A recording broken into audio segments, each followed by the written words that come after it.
YTN 라디오의 뉴스 정면 승부 2부 시작합니다. 이 뉴스 정면 승부에서만 만나볼 수 있는 고퀄리티 정치 토크라고 얘기를 하죠. 여의도 정면 승부 시작할 텐데요. 자, 오늘 함께해 주실 두 분 소개해 드리겠습니다. 국민의힘 배준영 의원, 더불어민주당 서영교 최고위원, 더불어민주당 서영교 최고위원, 국민의힘 배준영 의원 두 분 전화 연결하겠습니다. 두 분 다 나와 계시죠? 네, 안녕하세요. 예, 안녕하세요. 서영교입니다. 예, 안녕하세요. 일단 오늘 가장 뜨거운 테마가 제3자 변제 방식을 골자로 하는 강제징용 피해 배상 해법, 이것의 공식화라고 보는데요. 자, 이게 아무래도 정부 쪽에서 이 얘기를 했으니까 먼저 여당 얘기부터 들어보는 게 순서일 것 같습니다. 자, 배준영 의원부터 말씀해 주시겠습니까? 네, 이번 발표는 한일 관계를 이제 더 이상 과거에 외면하지 말고 미래지향적으로 가자는 그런 선언이고 실천인 것 같습니다. 그래서 우리 이 3.1절을 우리가 104년 동안 기념을 하고 있는데 겨우 우리가 근데 일제 치하에 있었던 거는 35년입니다. 그래서 앞으로 더 100년을 3.1절을 통해서 일본을 비난하면서 그렇게 소모적으로 간다기보다는 지금 한미일 이 우호 관계를 또 동맹 관계를 굳건히 하고 또 우리가 미래지향적으로 나가자는 그런 제스처이자 우리 선언이라고 볼 수 있겠습니다. 네, 서영교 최고위원님 말씀해 주시죠. 네, 금방 겨우 35년 일제치하라는 말씀을 하신 건 아니죠? 겨우 35년이라고 하는 거는 그런 제가 말씀하신 건 아니죠? 예, 아니죠. 네, 서영교 그런 의원님. 말씀 아니시길 바라고요. 네, 아니었어요. 우선 네. 사실은 양금덕 할머니께서 그렇게 얘기하십니다. 일제징용 가서 거기서 노동하고 내가 일한 대가를 내놔라. 일본의 전범 기업은 내가 일한 대가를 내놔라라고 요구하던 할머니와 그 일제 강제의 징용을 받았던 분들의 그 노력이 2018년에 대법원에서 일본 기업은 변제해야 된다라고 판결이 난 겁니다. 이것에 근거해서 일본 기업이 변제해야 된다라고 하는 것을 이야기하고 있는데 우리나라 대통령께서 그것을 제3자가 변제하는 방법을 갖겠다라고 하는 것을 이야기하니 당사자이신 양금덕 할머니는 아니 우리 대통령 맞습니까? 이렇게 묻고 계시는 거거든요. 대한민국이 과거에 매몰되어 있다. 이런 표현을 하면서 매몰에서 벗어나야 된다. 대한민국은 과거에 매몰되어 있지 않습니다. 대한민국은 미래지향적으로 일본과 경제적인 관계를 맺고 있습니다.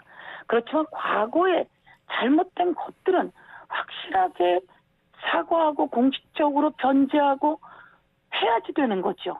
그리고 그 미쓰비시에서 일한 그분들의 통장이 다 거기 금고에 들어 있습니다. 이런 내용을 미쓰비시가 당연히 갚아나가야 되는 것을 왜 우리 대통령이 우리가 과거에 매몰됐느니 아니니 이런 얘기를 해가면서 일본 대통령 같은 말씀을 하시느냐 이런 게 할머니의 말씀이시고 대한민국 국민의 정서다 이렇게 말씀드리겠습니다. 반론 한마디씩 더 듣죠. 예, 배준영 의원님 말씀하시죠. 네, 제가 사실 독립유공자의 자손입니다. 그리고 일제치하 35년을 가슴 아파하지 않는 국민이 어디 있겠습니까? 그런데 제가 이 경험을 좀 말씀드리고 싶네요. 제가 10년 전에 일본에 갔을 때 우리나라 일본 특파원들의 모임이 있었는데 이분들이 하신 말씀이 지금도 생각납니다. 과거의 어르신들이나 이런 분들은 일본 사람들 얘기하는 거죠. 우리나라에 대해서 이렇게 침략도 했고 그거에 대해서 배상을 할 책임도 있고 그렇기 때문에 이 사실을 정확하게 알고 있지만은 과연 일본의 젊은이들을 자기들이 만나는데 이분들은 여태까지 많은 약속을 통해서 배상도 하고 사과도 하고 그랬는데 더 이상 더 어떻게 하겠느냐 이거에 대해서 우리가 이제 답변을 해야 될 텐데 그러면 이 관계가 과연 미래지향적으로 나갈 수 있을 것인가 라는 걱정들을 하시는데, 그래서 이번에 우리가 여러 가지 펀드를 만들어 갖고 우리 젊은이들에게 펀딩을 하는 것도 그런 취지라고 생각을 하고요. 그리고 그 일본의 이번 반응이 있는데, 그 우리 발표가 있은 직후에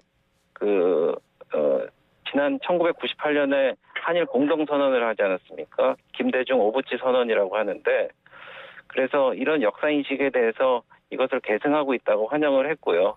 그리고 이제 칩4도 그렇고 한미일 관계도 그렇고 이제 그 중국, 러시아, 이 북한의 어떤 그 침략적인 그리고 공격적인 어떤 동맹에 대해서 저희는 더 이상 스크럽을 안 짤 수가 없습니다. 그래서 그런 차원에서도 이번 결정을 평가해야 된다고 생각합니다. 예, 서영구 최고위원님. 예, 김대중 오부치 선언에서 오부치가 그렇게 얘기했습니다. 통렬히 반성한다. 통렬히 사과한다. 그래서 2018년에 우리 대법원에서 아주 오랜 동안 이 과정이 나오면서 판결을 내린 겁니다. 미쓰비시는 배상해라. 그럼 미쓰비시에게 배상하라고 이야기하면 되는 거 아니겠습니까?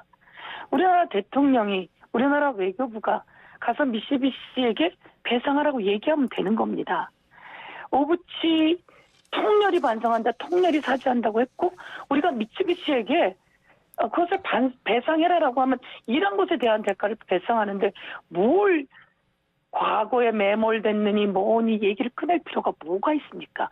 그 얘기를 하면 되는 겁니다. 제가 이번에 한일의원연맹에 갔고요. 거기에서 이 강제징용관 분들이 이제 몇 분 남지 않으셨다. 이것에 대해서 일을 시켰으면 당연히 거기에 대해서 배상하는 게 맞다라고 했을 때 그분들이 거기에 대해서 아니다 이렇게 얘기 안 하더라고요. 그 사람들은 못하겠다 이런 얘기 안 하는데 왜 우리가 알아서 설설 기면서 굴욕적으로 제3자 변제 우리가 할게 그리고 이제 끝낼게 이런 얘기를 하느냐는 겁니다. 미래를 같이 가고 경제도 같이 하고 그리고 젊은이들이 교류도 하고 이런 건 당연히 해야 합니다. 그리고 일본과 우리는 또 이웃으로서 당연히 해야 합니다. 그런데 일본이 통렬히 반성하고 통렬히 사죄하면서 그것도 충분히 배상할 수 있는 상황인데 왜 우리가 그 얘기를 안 하고 우리가 배상하겠다라고 하는지 말 한마디 입번껏 못하는지 이것이 국민이 의문을 제기하고 있는 것이고 우리나라 대통령이십니까? 라고 묻는 거죠. 예.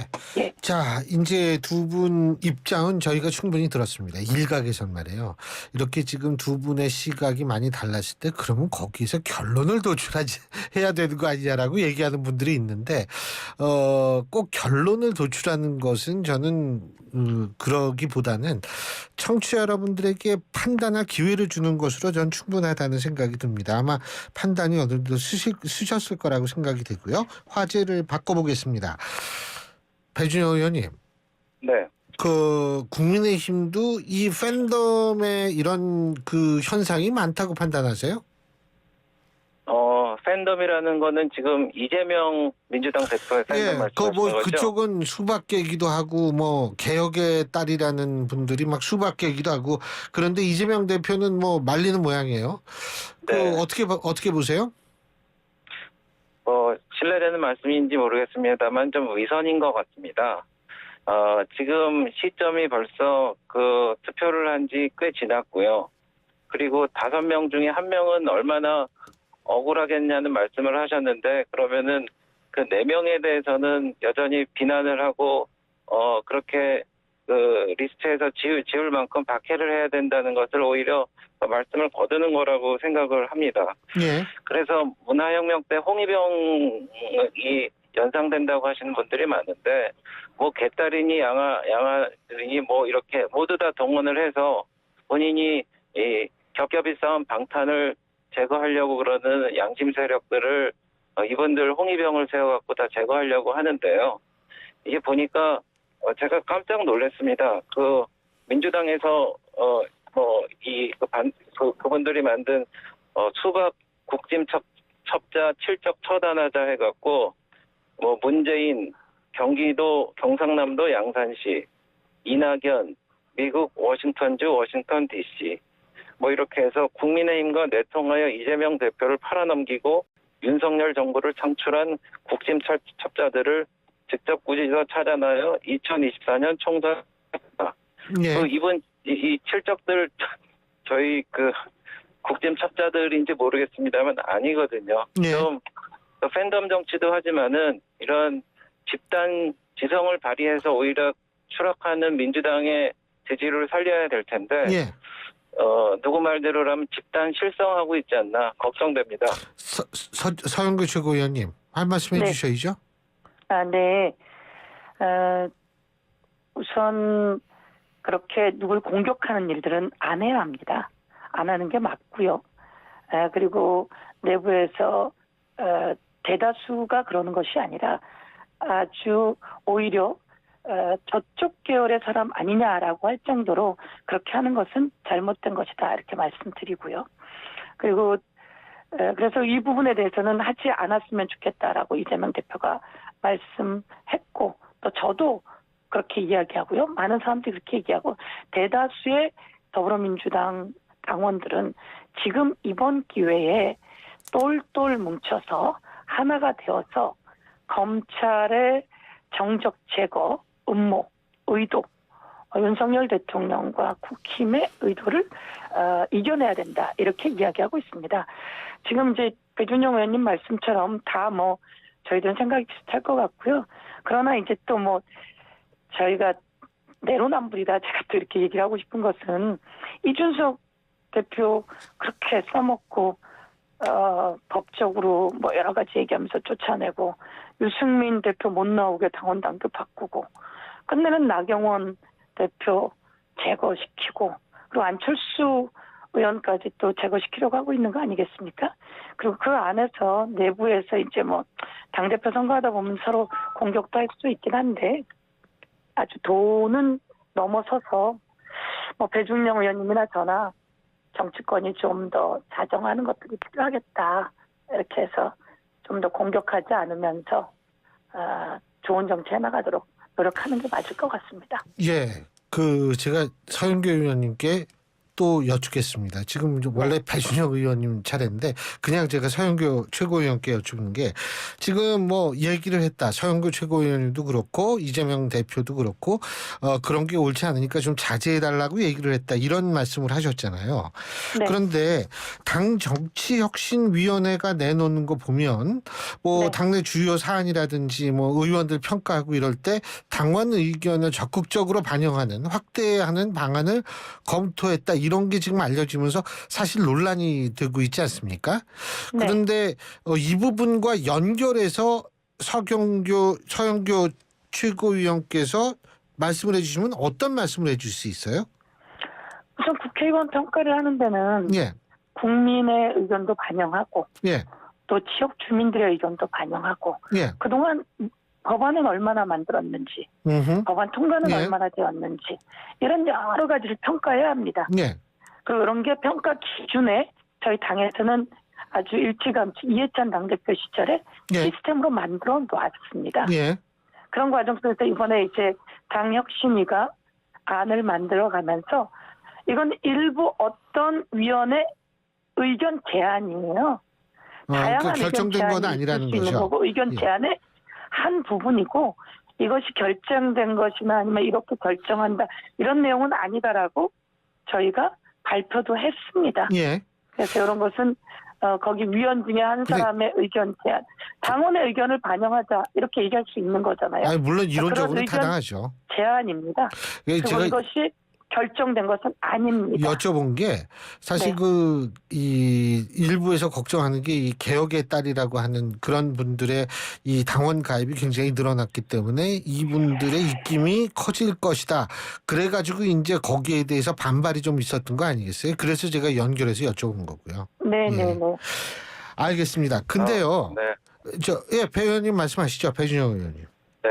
그래서 서영교 의원님께서는 점잖게 말씀하셨는데, 네, 저는 사회자의 말씀에 공감을 하고요. 제가 무슨 얘기했나요? 제가 볼 때는 이재명 대표가 지난번에 체포는 피했지만은 이번에 백현동, 정자동, 그 대북 송금 사건 등으로 체포영장이 또 와서 영어의 모험이 될 가능성이 뭐 상당히 있습니다. 근데 그렇게 되면은 이제 장악력을 잃고 총선에 그 공천이라든지 이런 거에서 손을 놓게 될 가능성이 있는데 혹시 그거를 방지하고 싶어서 이런 그 당무에 관련된 당무 기여 활동 20%, 또 비례대표 같은 경우에는 당무 기여 활동을 30%나 넣어서 이재명 대표가 어떤 처지에 있든지 영향력을 발휘해 갖고 앞으로 본인의 영향력에서 벗어나면 안 된다. 방탄을 열심히 해서 꼭 지켜라. 예. 만약 안 그러면은 내가 어떻게 되든지 간에 개딸들이나 이런 그 당무 기여 활동이라는 평가를 통해서 응징받게 될 것이다. 이런 알겠습니다. 강력한 메시지를 보내는 거 아닌가 그렇게 생각이 듭니다. 배준영 의원님, 그러면 연결해서 제가 이번에 여쭤볼게요. 국민의힘도 당원 100%로 당대표 이 선거 전당대회 하기로 하면서 여러 가지 말들이 많이 나왔지 않습니까? 네네. 그러니까 이게 사실은 좀 뭐 원론적으로는 다 국민의힘이나 민주당이나 다 맞는데 실제적으로 여러 가지 문제가 일어날 가능성이 있었기 때문에 그런 걱정이 나온 거 아닌가요? 그 국민의힘 그 이번에 당원 투표 100%를 말씀하신 겁니다. 예. 여론조사 없애고. 글쎄요. 네, 저희는 지금 여기도 당원의 의견을 반영한다는 거고 국민의힘은 네네. 당원 100%로 전당대회를 치르고 있고 그러니까 이게 네. 근데 그 100% 할 때도 좀 여러 가지 얘기들이 나왔지 않습니까? 반발도 있었고 그렇지 않습니까? 네, 근데 예. 이거는 공직선거법에 의한 대통령 후보자나 그 국회의원 후보자나 그 광역단체장을 뽑는 선거가 아니고요. 그렇죠. 말 그대로 당원의 대표를 뽑는 겁니다. 예. 근데 저희가 예전에 그 당원 30% 뭐 여론조사 70%한 거는 저희가 당이 굉장히 백척간두의 시기에 놓였을 때 당세가 미미하고 그랬을 때 국민적인 지지를 더 확보하기 위해서 그런 고육지책이었단 말이죠. 근데 저희는 이제 집권 여당이 됐고 84만 명이 됐고 100만 명을 바라보고 있기 때문에 자신감이 생겨서 우리 당원의 힘으로 우리 당대표를 뽑자. 이렇게 결정이 된 것이라고 저희 말씀드리고 싶습니다. 예, 서영교 의원님 말씀해 주시죠. 똑같은 얘기로 당원의 힘으로 당의 대표를 뽑자. 당원의 의견을 반영하자라고 하면서 이쪽에서 당원의 의견을 반영한다. 라고 하는 것에 대해서 온갖 조금 전에 소설을 이야기하셨어요. 있지 않은 소설을 얘기하면 안 된다 이렇게 말씀드리고요. 거기는 직전에 당원 룰을 바꾼 거예요. 대통령 뜻에 따라서 당원 룰을 바꾼 거고요. 여기는 의견 제안이고 아직 그것이 결정된 것이 아니라 반영된 것이 아니다라고 하는 것을 다시 한번 말씀드리고요. 그러나 모두 다 당원의 의견, 국민의 의견, 그리고 지역 주민의 의견 이런 것들을 반영한다는 것은 기본적으로 국민을 대표하는 사람들이 해야 될 일입니다. 그런데 우리는 그 시스템이 마련되어 있고요. 그 시스템대로 가는 것입니다. 그리고 이번에 이 내용은 어떻든 전체적으로 반영된 거나 아니면 결정된 거나 이런 내용이 아니다. 그 한 일원의 제안이다. 그것을 크게 만든 것이다. 이렇게 말씀드리고요. 뭐 직전에 룰 완전히 바꾼 국힘이 뭐 그렇게 말씀하시면 완전 내로남불이죠. 예. 자, 네. 근데 우리나라는요, 이 정치 얘기를 하면 소재가 무궁무진해가지고 또 여쭤볼 게 있어요. 자, 네. 지금 50억 클럽 특검법 이 문제 가지고 지금 신경전 벌이고 있는데 여기서 핵심 쟁점 특검 후보 추천 방식 때문에 이러는 거거든요. 자, 배준영 의원님부터 말씀해 주시죠. 네, 한마디로 좀 이상하죠. 특검 후보를 하게 되면은 그 양당이 협의를 하거나 합의를 하거나 그렇게 해온 게 그 여태까지 관행이자 뭐 원칙 같은 거였는데 이번 법안을 내면서 그냥 민주당에서 후보를 추천하고 자기들이 다수니까 다 뽑아버리고 그렇게 한다는데 그러면은 정말 특별한 검사가 되겠죠. 민주당을 위한 특별한 검사가 될 겁니다. 그래서 그 원칙을 어긴 뭐 이런 거는 그래서 국민적인 공감을 얻을지는 모르겠습니다. 표결로 해갖고 뭐 결국은 성공을 할지 모르겠죠. 이 제도를 만들고 이것을 시행하는데 그런데 이것을 공정하다고 보는 국민들이 과연 있을까 하는 생각이 듭니다. 예, 서영교 최고위원님. 예, 50억 클럽은 기본적으로 곽상도 전 의원의 이야기가 중심이 아닙니까? 곽상도 전 의원의 이야기, 그리고 박영수 검사, 그리고 최재경 검사 등 돈을 받은 사람들이 있다는 겁니다. 그래서 돈을 받은 사람들의 이야기를 하는데 곽상도 의원 관련한 것들이 주 내용이에요. 재판에서 무죄가 났어요. 이게 맞는 세상입니까? 돈 받은 사람은 이재명이 아니고 곽상도였고요. 박영수 특검의 딸이 아파트를 분양받았고요. 돈을 빌렸고요. 그러면 이런 내용은 전부 다 이재명 대표는 돈 받은 내용이 하나도 없어요. 그런데도 불구하고 검찰이 이렇게 엄청난 수사를 해대고 있는 상황인데요. 그럼 이 50억 클럽이 법원에서 무죄가 났습니다. 그럼 이와 관련해서 더불어민주당이 특검을 임명하겠다 이런 게 아닙니다. 국민이 임명할 수 있는 절차를 만들어 나가겠다. 이런 내용입니다. 한쪽에 치우치거나 이런 것이 아니라 국민들이 누가 봐도 저 사람이면 괜찮겠구나라고 하는 특검으로 해서 정말 이 전대미문의 황당한 사건, 예. 50억을 받고도 무죄 받는 이런 세상을 다시 뒤집어 버리자라고 하는 의미에서 국민이 추천하는 특검을 가겠다 이런 것인데요. 여기서 국힘이 추천하는 특검 어떻든 말이 안 되는 거고 국민이 추천하는 특검을 갈 수 있게 절차를 밟아 나가자 이렇게 말씀드릴 수 있을 것 같습니다. 서영교 최고위원님, 제가 개인적으로 궁금해가지고 하나 여쭤보는데요. 이 옛날 특검, 예를 들면 BBK 특검 같은 경우에는 당시에 그게 이명박 전 대통령에 관련이 있으니까 민주당 아마 단독으로 후보 추천했을 거예요. 그때도. 네. 그다음에 드루킹 특검 같은 경우에는 그때 국민의힘, 그러니까 국민의힘의 전신 새누리당이 단독으로 아마 제 기억으로는 특검을 추천한 걸로 기억을 하고 있거든요. 그러니까 이게 어디로 이 특검의 대상이 무엇이냐에 따라 좀 달라지는데 제가 궁금한 게 대장동 50억 클럽, 이 50억 클럽 특검이라는 게 물론 곽상도 전 의원 문제나 뭐 지금 말씀하시는 거 다 맞는데 단지 이게 대장동과 관련이 있기 때문에 이재명 대표와도 지금 어쨌든 관련이 있다 없다가 이제 재판으로 밝혀지겠지만 어쨌든 언급되고 있는 상황에서 민주당 단독으로 특검한다 이거 괜찮으냐 이런 의견이 있더라고요. 어떻게 보십니까? 서 최고위원님께서는? 민주당 단독으로 특검하는 게 괜찮다 이런 말씀 하시는 아니요. 건가요? 제 얘기는 뭐냐면 이게 대상이 예를 들면 정부 여당 쪽이라면 민주당이 과거 사례를 보더라도 야당이 다 이걸 추천했거든요. 단독으로. 제 기억으로는 BBK도 그렇고 드루킹도 그렇고. 그런데 이번에 50억 클럽은 이게 대장동에서 파생되는 문제잖아요. 화천대유나 뭔가 왜 그거 있지 않습니까? 네. 그렇다면은 여기에는 지금 이재명 대표도 이게 뭐 관련이 있느냐 없느냐 얘기들이 많이 나오고 있는 사안 아니겠어요? 대장동 문제. 네. 그런데 그렇다면은 지금처럼 대통령이 소속되지 않는 교섭단체가 이 특검을 추천을 하게 되면 여기에 공정성 시비가 발생하지 않겠느냐 제 얘기는 이겁니다. 네, 그렇습니다. 예. 이재명 대표 관련해서는 솔직히 말해서 다시 수사해야 되는 상황이다 저는 이렇게 예. 생각하는데요. 예. 저도 검찰 수사에서 거기까지 갔잖아요.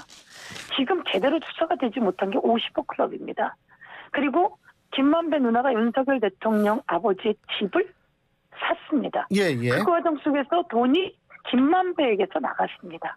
예. 그리고 천화동인 3호는 소유주는 김만배 알겠습니다. 누나입니다. 예. 그리고 대장동 저기 50억 시간이 다 클럽에 돈이 돼가지고 들어간 사람 정리해 주십시오. 곽상도 예. 그리고 한마디만 박영수 이런 이야기가 나오는데 예, 알겠습니다. 당시 부산저축은행 예. 불법 대출 사건의 예. 검사는 또 윤석열 예. 대통령 지금 배준영 의원님 한마디 듣고 간단하게 해주세요. 시간 다 됐습니다. 그 공수처법도 패스트 트랙 두 번 해갖고 했는데 무슨 결과가 있었습니까? 예. 특검도 이렇게 불합리하게 불공정하게 하는데 기다릴 게 아무것도 없다고 알겠습니다. 국민들은 생각할 겁니다. 예. 여기서 줄이겠습니다. 죄송합니다. 시간 관계상 오늘 말씀 두 분 다 잘 들었습니다. 고맙습니다. 네, 네, 감사합니다. 감사합니다. 예, 지금까지 더불어민주당 서영교 최고위원, 국민의힘 배준영 의원이었습니다.